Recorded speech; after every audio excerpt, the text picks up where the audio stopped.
گفتگو آپ کے قبضے میں ہوتی ہے جب تک آپ اس کو زبان سے نہ نکالیں، اور جب آپ اسے زبان سے نکال دیں تو آپ خود اس کی گرفت میں آ جائیں گے۔ اس لیے تم اپنی زبان اس طرح محفوظ کر کے رکھو جس طرح اپنے سونے چاندی کو محفوظ رکھتے ہو۔ تو اس بات پر تو قادر ہے خاموشی کو کلام بنا لے، لیکن تو اس پر قادر نہیں کہ اپنے کلام کو خاموشی بنا لے۔ زبان سے بڑھ کر کوئی بھی چیز زیادہ دیر قید کی جانے کی حقدار نہیں۔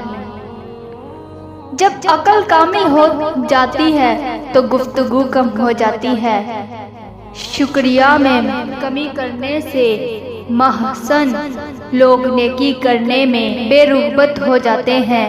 تمام لوگوں میں نیک کام پر سب سے زیادہ قادر وہ شخص ہے جسے غصہ نہ آئے۔